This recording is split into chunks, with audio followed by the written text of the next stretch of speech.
તો સીએની પરીક્ષામાં અમદાવાદની રિયા શાહે 501 માર્ક્સ મેળવ્યા અને સમગ્ર દેશમાં બીજા ક્રમે રહી. ગુજરાતમાં તેમને પહેલો નંબર મેળવ્યો. રિયા શાહે કહ્યું કે પરીક્ષા પહેલા બીમાર થઈ ત્યારે થયું કે પરીક્ષા નહીં આપી શકાય, પરંતુ પરિવારના સપોર્ટથી પરીક્ષા આપી અને સફળતા મેળવી.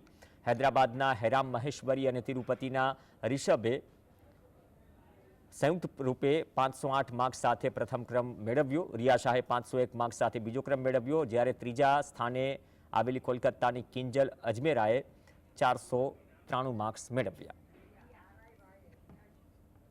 અને જે અમદાવાદની રિયા કુંજન શાહ છે તે ઓલ ઇન્ડિયામાં છે તે સેકન્ડ નંબરે આવી છે, જ્યારે ગુજરાતમાં જે ફર્સ્ટ નંબર પર આવી છે. વાત કરીશું રિયા સાથે.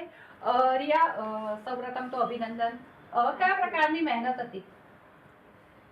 જે 6 મહિનાનો પીરિયડ હોય છે એક્ઝામ માટે પ્રિપેર કરવા માટે, એમાં એવરી ડે 10 to 12 hours તો you have to put in. Lectures અને મટીરિયલ એટલા સારા થઈ ગયા છે કે તમારે એ બાબતે તો જોવાનું જ નથી કે કયું મટીરિયલ રેફર કરવું.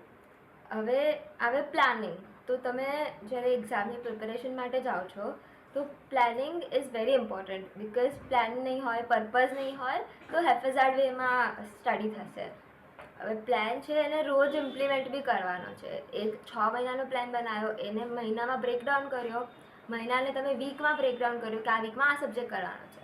સબ્જેક્ટને પણ એવરી ડેમાં અલોકેટ કરો કે આ સબ્જેક્ટનો આ ચેપ્ટર આ દિવસે કરવાનો છે ને પતવો જ જોઈએ. પછી એમાં કેટલા બી આર્ટ્સ થાય. તમે એવું પણ છે કે તમે બીમાર પણ થઈ ગયા હતા પરીક્ષા આવી ત્યારે, છતાં પણ તમે પરીક્ષા આપી અને આ સફળતા મેળવી છે, શું કહેશો? એ જે મોરલ બ્રેકડાઉન હતું, જ્યારે મારી તબિયત સારી નથી, મેં વિચાર્યું કે નથી આપવી એક્ઝામ આ વખતે, એ ટાઈમ પર ખાલી મારા પેરેન્ટ્સ હતા અને મારા ફ્રેન્ડ્સ હતા અમુક, જેમની સાથે મેં બેસીને વાત કરી અને એમના એન્કરેજમેન્ટથી મને હિંમત મળી કે હું એક્ઝામ આપી શકું. હવે આગળ શું કરવું છે? અહીંયા જ કરિયર બનાવશો કે વિદેશ જશો કે શું કરશો? અત્યારે તો અહીંયા જ રહેવાનું પ્લાન છે. સિનિયર્સ સાથે એડવાઇસ લઉં છું, વાત કરું છું, ફેકલ્ટીઝ સાથે વાત કરું છું, જે અત્યારે ઇવેલ્યુએટ કરું છું શું ઓપ્શન્સ છે મારી પાસે, અને જોઈએ વેર લાઈફ ટેક્સ ઓન.